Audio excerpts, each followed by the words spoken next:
Hi, everybody. Welcome to a unique episode of Culture Clash Podcast, where normally a Russian and American consultant discuss and debate the U.S. election. But this time around, we have our editor-in-chief, Roddy from the U.S., and him and I are going to break down what's happened with the election, what to make of again, what the past 24 hours have been, some assessments and some thoughts moving forward. So with that, I'll kick it over to you, Roddy. I don't know if you got any introduction or if you just want to kick us off or um, yeah, if you have anything to share. Yeah, thanks for having me in front of the camera at last. We Normally, all my decided to work pull you is. away from the back room That's and right. That's finally right. put you on I'm screen. out from under the table, and now I am here speaking with you. I'm DC based. I work in tech for the government, and yeah, we're just going to cover what we've seen so far from last night's election. The results shocked everybody. We just watched Kamala Harris Well, sessions. well, Ah, did it that's shock true. everybody? Did it shock That's a good everybody? point. That's a good point. Let me reiterate once again. I can't say it enough times. Shocked everyone except for the Culture Clash podcast's very own Michael McConnell. Okay, all right. Not That's only not only called the election correctly, which by the way, he called it 2 weeks ago when Kamala Harris was up 1 to 2 points in virtually all the polls, and he said not only is Donald Trump going to win, he said he's going to take every single swing state and the popular election, which unheard of. A Republican candidate has not taken the popular election since 2004. Trump, not predicted by virtually anyone except for our own, to take that popular election. Check, check, check, 3 for 3. I'm going to predict it here. Trump will win the election and he will win every single swing state. And now I think this is actually the most controversial. I think he will win the national popular vote. I Thank mean, you, Roddy. Appreciate that. pretty astounding, honestly, pretty Appreciate astounding. that. Appreciate that. So we just saw Kamala Harris's concession speech. If it wasn't officially over before, it is now. And yeah, last night, just thoughts. What did you see that surprised you, even given your correct prediction? What was going on Yeah. last night? Yeah. Really, really interesting election. I think there was a couple things that jumped out at me. I think even though, from my perspective, again, and we talked through the prediction, both Vlad and I, we had talked about it off camera also. I think in principle, again, and again, I really wasn't confident about the popular vote pick. That I thought was totally going out on a limb. I really didn't think that he would actually not only win the popular vote. I mean, obviously, that's what I sort of assumed would happen based on the numbers. I didn't feel all that confident in it, though. And then obviously to win it the way it seems like he has, which is by 5 million votes, 4 percentage points, something like that. I think the big takeaways for me were the hope of the Harris campaign and the fear of the Trump campaign, which was going to be a female wave that was going to be motivated by the abortion issue, which is going to be motivated by the Trump's just sort of persona and everything else, the fear around democracy and all of that. It didn't materialize at all. There was another sort of big assumption that the suburbs, so again, traditionally Republican voters, typically a little bit more affluent, folks living outside the city, that they were going to be turned off by Trump's rhetoric and sort of, what the past 4 years have been, with January 6th and everything that came subsequently. That didn't materialize. He performed better than he did in 2020 in the suburbs.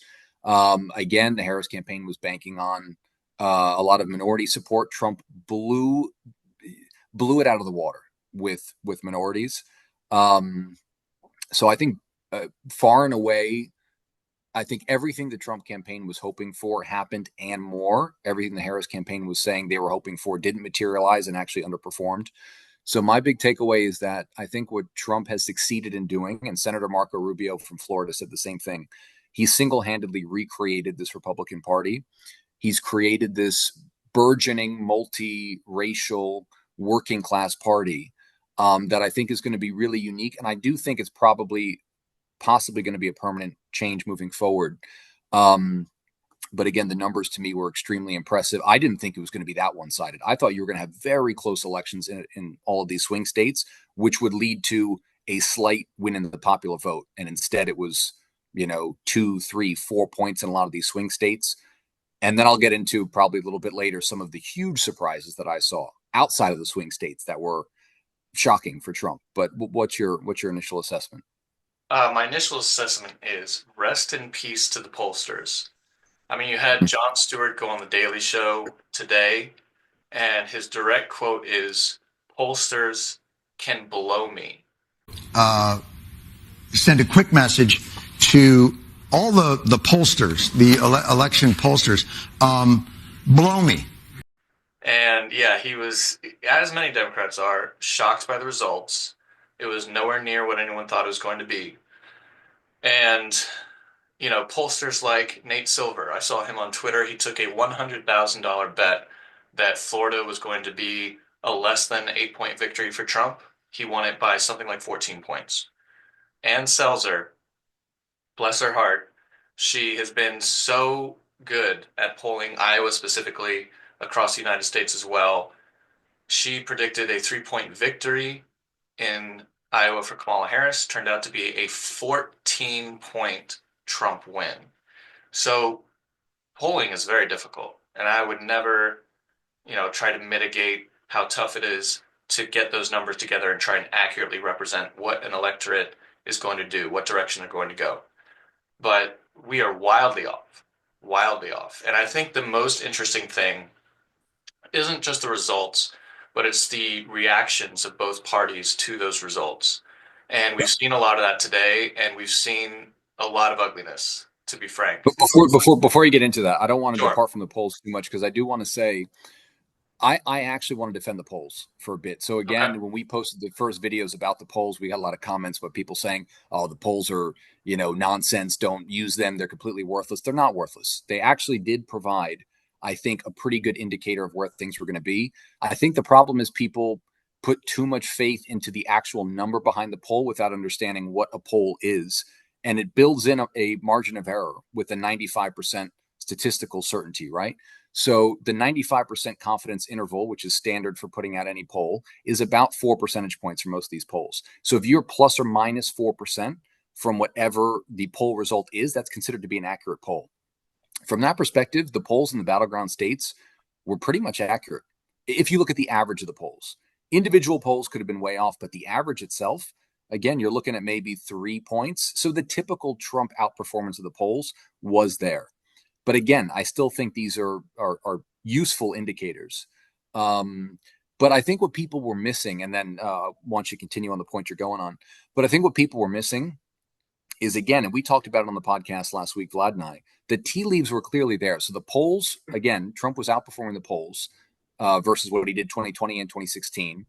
So he was polling stronger than he'd ever been before, despite winning one of those elections and losing one, barely. The top two issues for voters was the economy and immigration, which he was leading on. He then had, again, historical highs in the polls with Hispanic and Black voters. All the tea leaves looked positive for Trump. So how anybody could be totally shocked. I think the biggest shock is how one-sided it was. But, all the people who are predicting Harris, I think, again, I don't know where that was really coming from. I think that was more hope than anything. But yeah, I sort of took you off your point. So you're fine. Yeah. If I was to provide one counterpoint to what you're saying, when your polls run with a 3 to 4 point margin of error, and the margin of victory is going to be usually between 0.5 point to 2 points, it's almost like cheating. Like, no matter what you do, you're within your margin of error. True.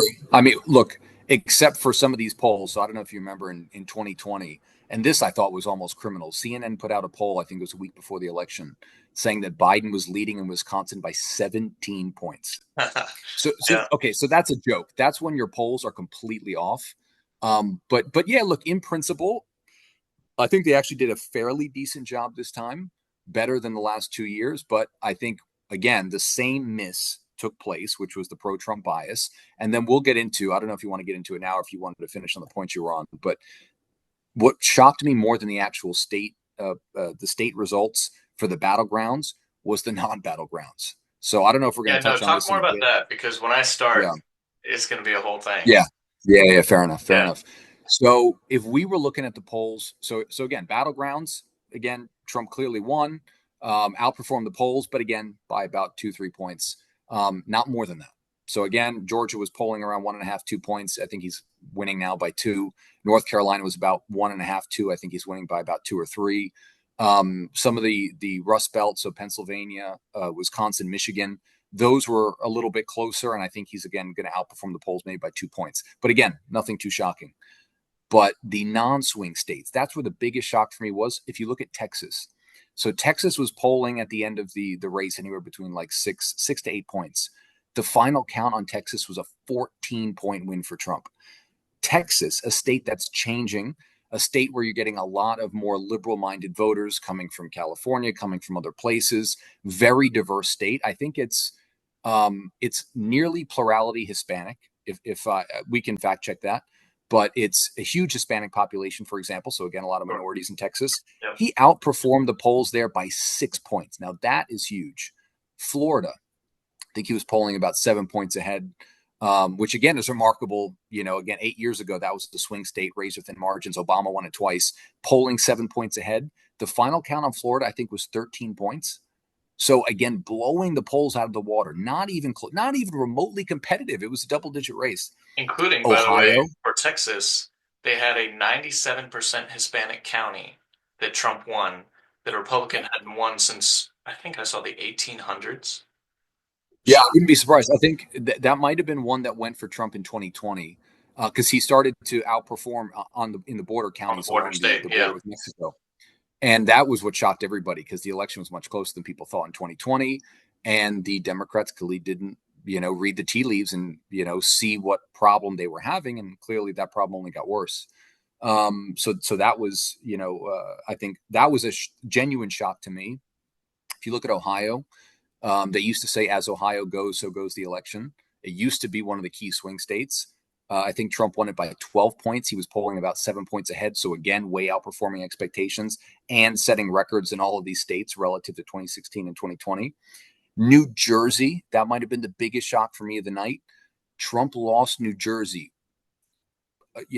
Dark blue, sapphire blue as you can get of a state, New Jersey. He lost by 16 points in 2020. He only lost by 5 this go around. So he outperformed New Jersey by 11 points. That's unbelievable. New Jersey, it took them almost all night to call before they called it for the Democrats. Virginia. So again, Biden won that by 10 points. I think he lost by 5 points in Virginia. New York, he outperformed by about 10 points. Illinois was the biggest shock for me of the night. In 2020, Trump lost Illinois. Again, the state was Chicago, one of the biggest cities in America, obviously deep blue, heavy Democrat support. He lost by 17 points in 2020. He lost by 4 this time. He was competitive and ostensibly could have even won Illinois, losing by only 4 points. Those are huge warning signs for the Democrats that whatever problem they're having is deep, it's systemic. And I thought that was the biggest shock of the night. Not the battleground states, not even the popular vote, but this humongous outperformance in the non-battleground states where Trump just absolutely outperformed. So that I think was my biggest surprise, and that just shows you how big of a swing we really saw over the last 4 years. Yeah, and I think the reaction has been intense, and that's what I'm kind of getting into here. I'm starting with an article from USA Today, How Kamala Lost. A couple quotes from it. They quoted her interview where she said not a thing comes to mind when asked, what would you do differently than Joe Biden? I believe that was on The View. They quoted her performance with minorities where she underperformed and that the blue wall crumbled. Now, I wasn't super familiar with the blue wall before I read this article. Apparently it is Georgia, North Carolina, and Michigan. Down the blue wall, Pennsylvania, Michigan, Wisconsin. Really? Okay. Yeah. In either case, I think she lost all of those states that we both lost. And her whole campaign being centered on calling Trump unhinged, a fascist, and never took the opportunity to talk about her own ideas. So that's from USA Today. They also look at how she won women 55% to 44%. And that sounds really good until you consider she is a candidate that ran essentially on Trump is unhinged and a fascist, and I will protect abortion rights. If there was one policy where she specifically outlined exactly what she was going to do, which she didn't do very often, it was on abortion. And yet 44% of women basically said, I don't care. I have other issues that I'm thinking about. So, just any thoughts on that? Just the abortion issue Yeah. specifically.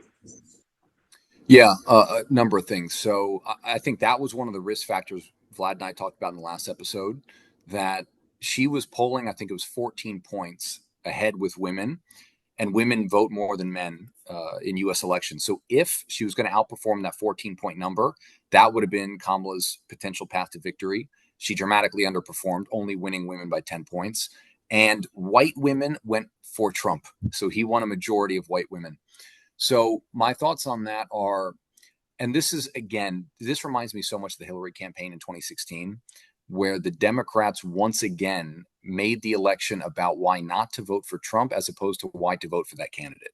I think Biden didn't do it that way. I think Biden, again, from his perspective, he benefited from obviously Trump struggling with COVID. He was able to frame himself as, I will fix, the perceived issues with the COVID response. And then I think, again, he was able to make a bit more of a positive case for himself. But I don't think Kamala ever defined that. So if you're only going to rely on an issue like abortion, which obviously does matter to a lot of women, matters to a lot of people in the country. I'm not making light of that. But this is like, this is Maslow's hierarchy of needs, right? So if we're looking at, for example, in the US, you've had almost no real wage growth over the last 4 years. So most people, even though the economy by a lot of metrics, from a GDP perspective, from a stock market perspective, it's doing relatively well, I think, particularly compared to other countries globally, the American people were still suffering and still struggling. So I think the polls showed that, more than half of all Americans, I think it was maybe like 70%, said that they were either the same or worse off as they were 4 years ago, which is not that's not positive if you're obviously running as part of the current administration. I think at the end of the day, those issues, the kitchen table issues, pocketbook issues, is what really matters. I mean, James Carville, who ran Bill Clinton's 2 successful campaigns in the 90s, said it's the economy, stupid. Well, that's what it was. That's what it was. So you can say abortion, you can talk about that, but at the end of the day, is that going to be the only issue that people care about that's going to motivate you to vote for somebody above everything else? And clearly not. So when Harris never was able to chip into Trump's lead on the economy or immigration or any of these concerns, and all she could do was really talk about the abortion issue, and obviously, calling Trump a fascist and trying to create that dichotomy of, okay, democracy's on the line, all these other things. Again, that's just higher up on Maslow's hierarchy of needs. So people are most interested in, I need to be financially better off. I need to be feeling safe in my community. As opposed to having this surge of illegal immigration that's happened over the last 4 years. To me, that's what the election came down to. And all these other issues that the media in particular, I think, built up, it just proved not to be all that motivating to people.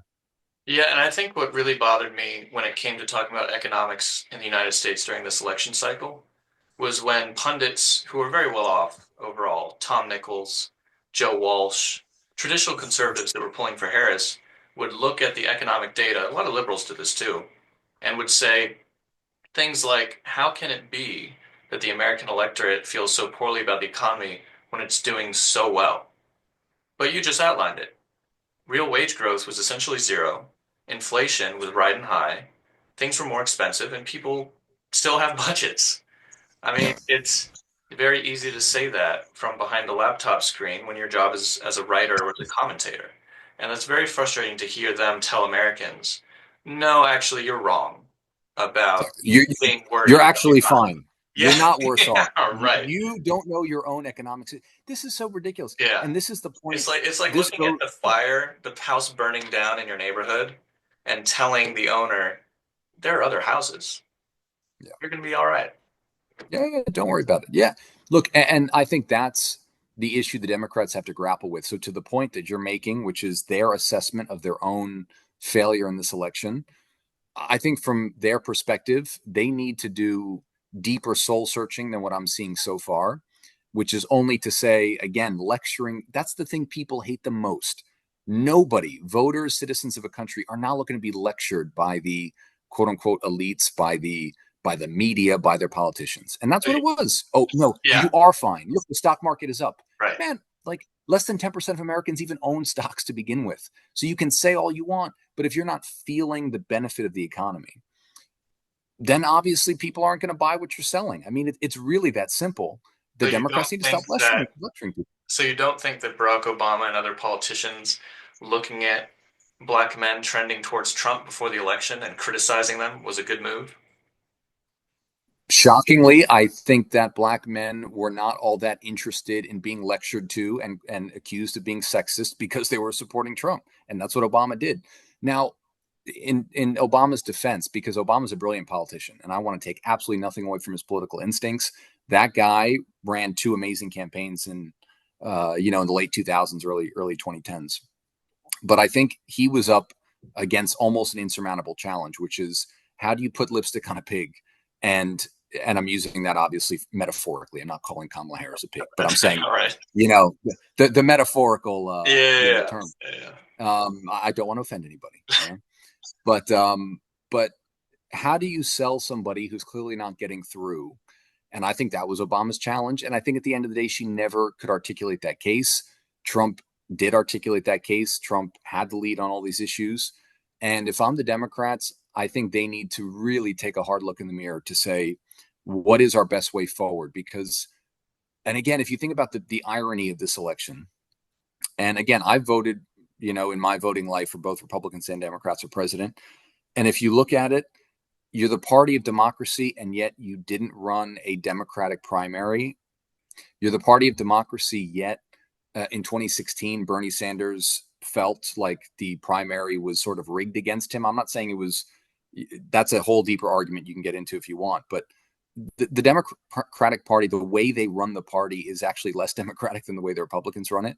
That is So completely true. And I think a lot of progressives are saying that right now. I think a lot of it's progressives are true. looking back at 2016 and saying, how can it be that we allowed 8 years ago super delegates to essentially decide Hillary defeating Bernie?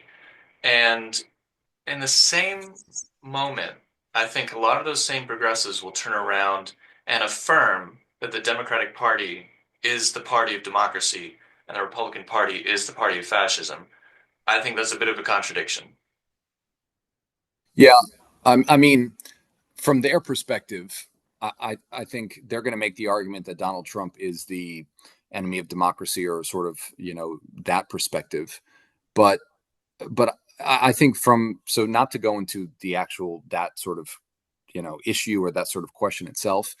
I think from their perspective, it's about how do you select a more competitive candidate moving forward. Kamala Harris raised $1 billion as part of the campaign. Trump raised, I think it was like 350 million. So they outraised the Trump campaign by 2.5 times. These super PACs, I think they outraised the Trump super PACs by like 4 or 5 to 1. So you had this deluge of money that came in, and yet you still couldn't convince people to vote for your candidate. Again, I think that has to go with, and look, Cenk Uygur, who's, self-described far left, populist left. The populist left, I think, has a very legitimate argument, which is, the Democratic Party hasn't been democratic enough. So again, if you had held an open primary in 2024, you would have selected whatever candidate was most palatable to the Democratic base. And the Republicans, to their credit, you know, 3 times now nominated the same guy. So it's very clear Republicans like Trump. They tried, people ran against him, they lost every time. 2024, we talked about in the podcast, was the biggest win in a primary, in an open primary in history. So the Republicans understand, look, Trump is our guy. This is really the party now. It really is Trump's party. And the Democrats, I think, haven't gone through that healthy process, which is, you know, who do the people actually want as their nominee? Right. And they were deprived of that in 2024. They were provided this nominee who did run 4 years ago and didn't receive a single vote. She didn't even make it to the primaries. She dropped out, I think, November, December of 2019. So, yeah, I think the Democrats have to look at this and say, how are we going to do this moving forward? But the initial feedback, to your point, that we're seeing from the pundits and everybody else assessing the election, blaming it on things like misogyny, sexism. That's exactly what You I know, was hoping to get into. Just looking at some yeah. of the So, reactions from across the Democratic spectrum. First, starting with the MSNBC hosts. So Joy Reid, said that Kamala ran a historic and flawlessly run campaign. On the other side, you have progressives like there's a streamer named Hasanabi, and he has a very big audience. He's on Twitch a lot and speaks out about politics quite frequently. And his assertion is that Kamala lost because she courted the Republican base and tried to move to the center to get those never Trumpers. And to echo that, you have Kyle Kalinske, also progressive. Dems are going to look at themselves in the mirror, take a breath, and tell themselves, we got to be more fascist. And in his words, his meaning is, we didn't move to the middle enough, will be the Democratic Party's assertion. And many progressives are feeling if you buy into your own policies, if you buy into your own base, you're going to increase turnout and win these kinds of elections. So, do they have a point? I mean, they do have a couple million less votes than in 2020, and Trump made gains. Yeah. Yeah. It's a tough one. I can't tell the Democrats what I think the best approach is. I couldn't tell the Republicans what I think the best approach is. I think Jon Stewart laid it out actually brilliantly when in his segment last night, he said whatever the official pundits say, it's almost always the opposite in terms of how the party should best proceed. So he showed, I think it was the last three elections, where in 2012, again, Obama surprised by totally, it wasn't even a close election against Mitt Romney. And then the Republican autopsy was, oh, we need to sort of court Hispanics. We need to be a little bit more, inclusive. We need to figure out a way to change our messaging. And then they went to Trump, who was the most aggressive in terms of messaging on immigration, things like that. Conventional wisdom was, no, come to the middle on immigration, embrace immigration reform, embrace sort of more the Democratic positions. Republicans went in the opposite direction and won the election. A lot of the And candidates then again, in 2016 did try and take that tack. You had Rand yeah, all Paul, of them, Marco all of them did. Rubio, almost across the board. Chris They Christie, were trying to liberalize on immigration.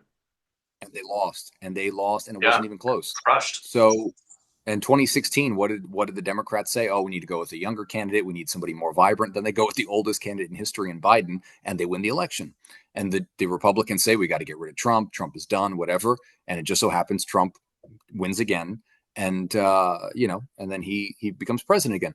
So I can't say what I think the best step forward for the Democrats is, but I think whatever it is, it has to be a democratic process if they're going to select the best candidate, because that primary process, I think, is the healthiest way for the party to select whoever the nominee is going to be. And I think the Republicans embrace that successfully now, winning two of the last three elections, and this one being the first time they won the popular vote since 2004. So a huge accomplishment for them. So look, hard to say. I think there's a lot that you could argue is divisive about a lot of the progressive positions, but then there's a lot that's very appealing about them. You could say the Democrats should come to the middle, but then you risk alienating a lot of the left-wing base. I think at the end of the day, the solution to the Democratic problem is embrace true democracy in your own party, which is the biggest criticism they had of the Republicans. Run an open primary. Get rid of these super delegates, which again, in 2016, Hillary Clinton goes into the primary, the Democratic primary, already a third of the way to the nomination because she had all these super delegates, which are essentially, and the Republicans don't have this. Only the Democrats have this. It's like party officials and senior members of the party who endorse a candidate. And to get the delegate number, it's very similar to the U.S. national election. You win by state. To get to that number, you need a certain number of votes, electoral votes, and the superdelegates provide some of those votes. And again, it made up like a third of all the votes. It is truly like democratic aristocracy. Yes, that's exactly what it is. Exactly I could never have conceived if you were building this nation from the ground up once again. I don't know who's coming up with that other than party insiders. Hey, give us an extra vote that no one else can touch. So that we can pick the candidate. Yeah, exactly. So I want to look at some of the other reactions because while progressive Twitter was saying, hey, we moved to the center and that was a mistake, there were other Democrats saying the total opposite. So Thomas Chatwell is a pretty well-known liberal writer, and he blamed leftist overreach. Other people said that the left doesn't have enough media on its side. In other words, it needs a liberal Ben Shapiro, a liberal whoever it may be. On The View, they blamed this loss on the lack of regulation on social media, meaning the government should be deciding what's true and what's not and should act accordingly. And Jill Filipovich, who's a Let me quickly jump in. yeah, That's the worst please. idea so far, but go Yeah, on. yeah. And Jill Filipovich, who's a progressive writer, pretty well known, um, she said that this is not an indictment of, this isn't a direct quote, I'm paraphrasing. She did not blame Kamala. She did not blame Democrats. She said this is an indictment of America. Because the American public didn't vote the way that she wanted. Correct. And now Yeah. the New Republic, which is a progressive publication, said many Dems are finding Latino men as a scapegoat. Again, paraphrasing. And that got even uglier on MSNBC. And I do hope this clip goes down in infamy, where they said that Kamala lost because Latino voters and black males are sexist, while Latinos are also racist. So once again, we're blaming racism for our loss, but thankfully, I mean, I'm scot-free, apparently. You are 25% to blame. I am 25% Latino. That's true. That 25% is offended at being called racist because then I'd be racist against myself, which doesn't make a lot of sense. My assessment on that is a few things. If we go into the numbers, Trump won Latino men by 8 points. I think he lost that category. We'll put the fact up. I think it was by 21 points against Biden. So again, this is what I think is the most destructive Democratic impulse over the last couple of years, which is to blame the voters and blame the public. And this is something I thought about with Trump. One of Trump's smart campaign moves is even when he uses his divisive rhetoric, calling the media the enemy of the people, calling Democrats communists, Marxists, whatever, he never says that about liberal voters. He never actually calls the Democratic voters, you're all a bunch of Marxists, you're all a bunch of this. He doesn't do that. And that's actually, I think, quite smart. And the Democratic impulse, at least in the media, I think a number of folks in the media, they want to blame the voters. So again, I'm looking at this. And so again, if I was a 100% Latino man or a black man or something, and people are saying I'm racist for voting against you, well, I'm not going to want to vote for you. I mean, you're insulting me to try to get my vote. It really doesn't make any sense. And the logic is really falling in on itself. So Latino men, who are a minority group in the country, they're saying are racist and sexist. Okay, so insulting a minority group, explaining racism to a minority group, I don't think that's going to fly. Calling black men sexist, again, I don't think that's really going to fly. So again, racism and misogyny, they're saying were two of the motivating factors, but they're indicting Latino and black men on misogyny and Latino men on racism. They're also indicting the groups that voted overwhelmingly for Obama. Yes, of course, of course. People. This is the point. This is where the liberal media is totally off base, and I think are really cannibalizing and destroying their own party. So again, misogyny was a problem. White women voted for Trump. A majority of them voted for Trump. Are white women misogynistic? Are they anti-women or something? The answer and solution, if you're the Democrats, is do not insult your own voters. So again, and we'll show the data on this, the subgroups that gave you Obama's two sweeping victories, a 7 or 8 point national election victory for Obama in 2008, a 4 or 5 point victory over Mitt Romney in 2012. Who did that? White women came out for Obama more than they usually would have. It was Latinos, it was black men, obviously, and these are the same people that the Democrats today, as in literally today, in the eve of the the autopsy of the 2024 loss, are blaming these subgroups being misogynistic and racist. The only bad option, if you're the Democrats, is do that. Insult the voters you want to win back. Insult the public. That's the only thing that's going to keep you from winning elections in the future, because the Democrats will bounce back. Elections are pendulums, and pendulums swing depending on the state of the country, depending on what, is, again, what's happening in the country. Sometimes foreign policy has a big impact in terms of what's going on globally. These things always ebb and flow. The only thing that won't work for the Democrats, though, is prevent that process from happening, which I think we're going to get to in terms of what's the path forward, where do the Democrats go from here, where do the Republicans go from here. But did you want to add any other points or cover anything else? Yeah, so I wanted to kind of jump into like we've already been talking about some of the lessons that each party is taking away, and I was covering some of the progressives earlier, some of the centrists, but there is seemingly a schism there. There is a dynamic where progressives are blaming a move to the center, and some of those moderates like Thomas Chatterton Williams, who I mentioned earlier, are blaming kind of unleashed progressivism for the loss. So you are building these different subgroups of the Democratic Party who have completely opposing views on how they view the loss and what causes made that happen. And I think this also kind of unveils an ideological divide in the party that I don't see as much for Republicans. On economic policy, on immigration, you actually do have a pretty significant divide in the Democratic Party. There are progressives who have no issue with the flow of migration to the country over the last 4 years. And you have Democrats who are a little closer to the center who at least see it as a problem. So you have ideological differences that I think are going to affect your coalition and how much you're able to coalesce as a party. Yes, but I would argue the Republicans have the same issue. So if you look at the economy, for example, somehow, and I think this goes to Trump's political skill as much as anything, his marketing and also his ability to placate all sides of an issue, and somehow, it works for him. But take even the issue of trade. The Republicans still have a number of free traders in the party who still believe in the concepts of free trade, who believe in, again, sort of typical Keynesian sort of economics and more traditional economic theory. Then you've got the protectionists, which is obviously a lot of the reason he's getting support from unions, from the Rust Belt, from Wisconsin, Michigan, Pennsylvania, these sort of blue collar areas. You've got a huge foreign policy divide. You've got the more traditional neoconservatives who still, some of them are Republicans, who are in favor of sort of being this global policeman, having this global military presence, sort of having this very strong interventionist foreign policy. And then you've got the isolationists who are currently under the same umbrella. I do think the Republicans have that divide. It just hasn't been properly exposed yet. The Democrats might have a bit of a worse divide, but I think the biggest problem, so you just identified the Democrats infighting and blaming each other.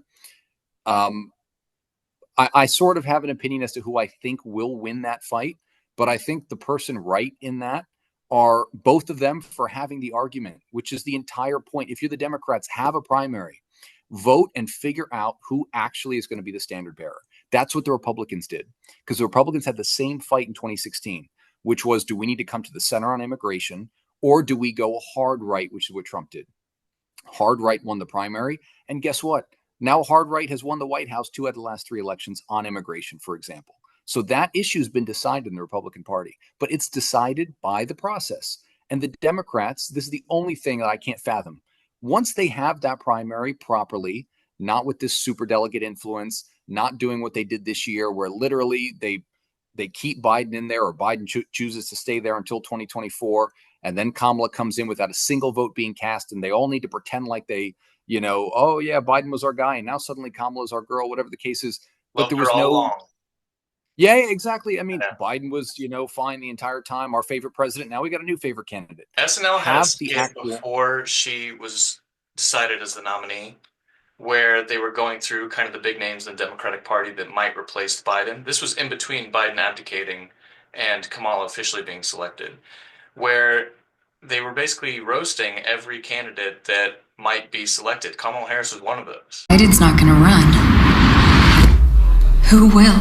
Just when you thought the terror was over. I don't know, Kamala? Wait. And as soon as she was selected, massive support shored up around her from top down.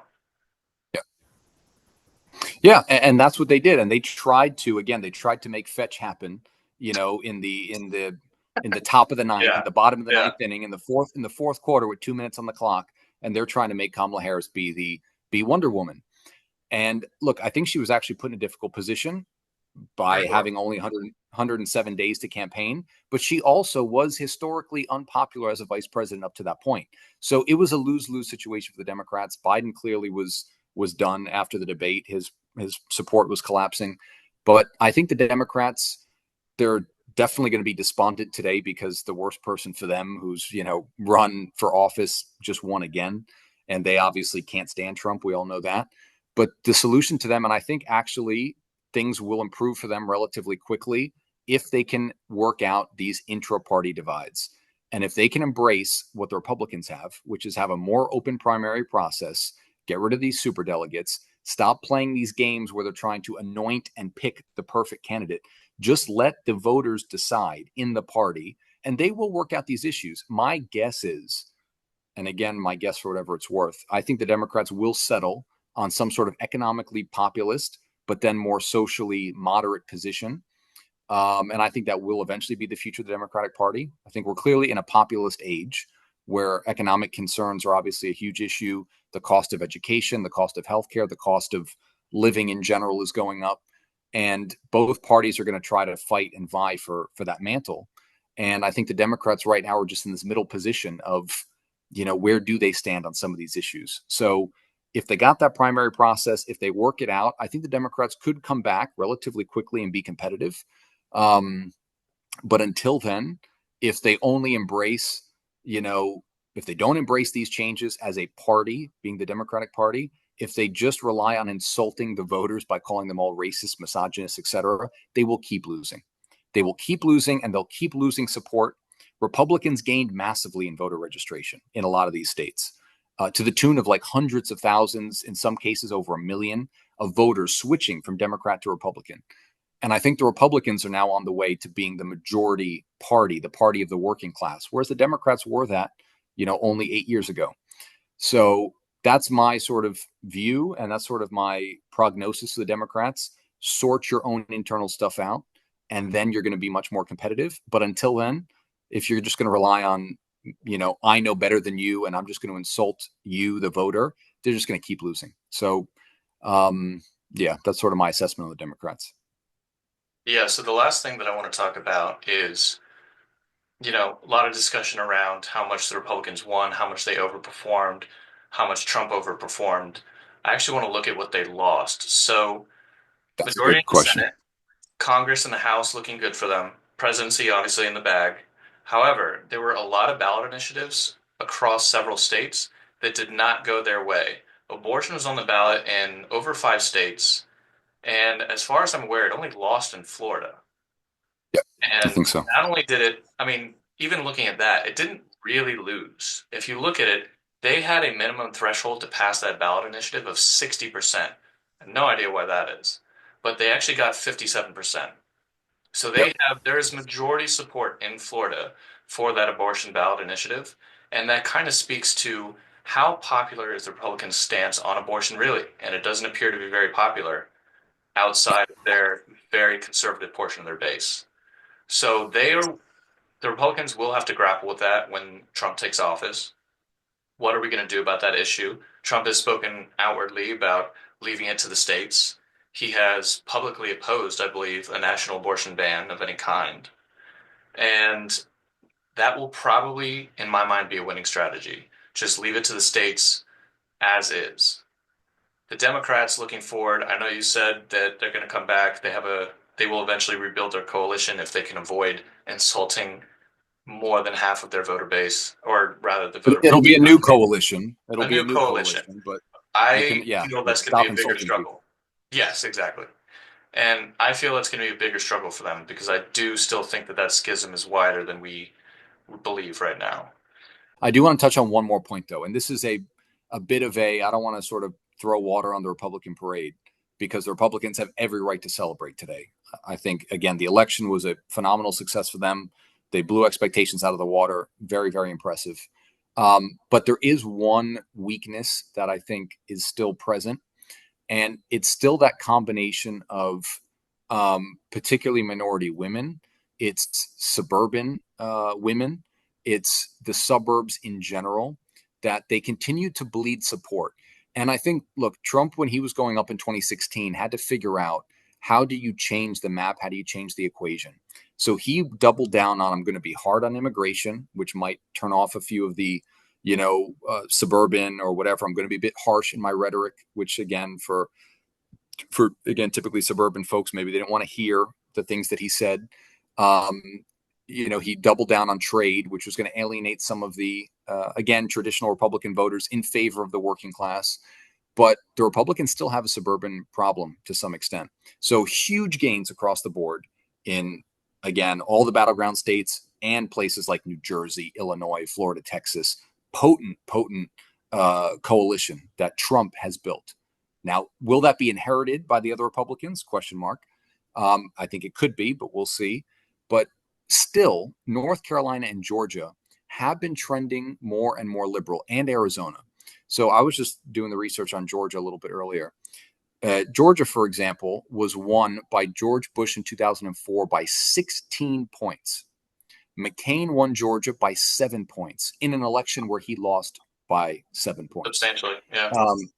In 2012, Mitt Romney won Georgia only by 5 points. In 2016, Trump won by 5 points in Georgia. In 2020, he lost. Now he's going to win Georgia by about 2 points, 1.5 points. So you got these new Sunbelt states that I think are actually going to become potentially, that could be the chink in the Republican armor, where they seem to be inheriting the blue wall, which is the working class, all of which is what the Democrats used to have. And they're bleeding some support in places like Arizona, Georgia, and North Carolina, which do have growing populations. So I think that is an area of weakness, that suburban voter, that sort of young professional where the Republicans really haven't broken in at all with. And the Democrats, if they can seize that opportunity and fix some of the bleeding in other areas by solving this internal divide and embracing an actual message instead of just saying, don't vote for Trump because he's a fascist or whatever, that's going to make them, again, I think again, they'll be back probably by next cycle, to be honest. And they'll be, potent if they work out those issues. But I think that's something the Republicans do need to look at because that's a bit of a warning sign. In this huge landslide, relatively speaking, election, they're only winning Georgia by 2 points. They're only winning North Carolina by about 2, maximum 3 points. Those used to be very reliably red states. So that's a bit of a, food for thought for the Republicans who, despite the huge success, I think they should, try to figure out if there's anything they could do about that. Well, thank you for your thoughts. Do you have anything else you want to talk about? No, it's almost 3 a.m. in Dubai. So unless you have anything else to talk about, I'm pretty much done. So I think we wrap it up here. Yeah, I think we kept you up long enough. Thanks again. Yeah. Once again, the prediction spurred all of this. Good job on that. You saw you. the future where others did not. All right, man. Dude, a broken clock is right twice a day. That's right. I'll chalk it up to that. But yeah, thank you, Roddy, for joining this one. And again, if you ever make it to Dubai, then you can actually join Vlad 9. That we'll have, proper discussion face to face. But thank you also for your time and for having this discussion. I think, again, to the audience, if you guys are interested in the content, if you like what we're doing, like the videos, subscribe on YouTube, follow us on Instagram. And thanks, everybody.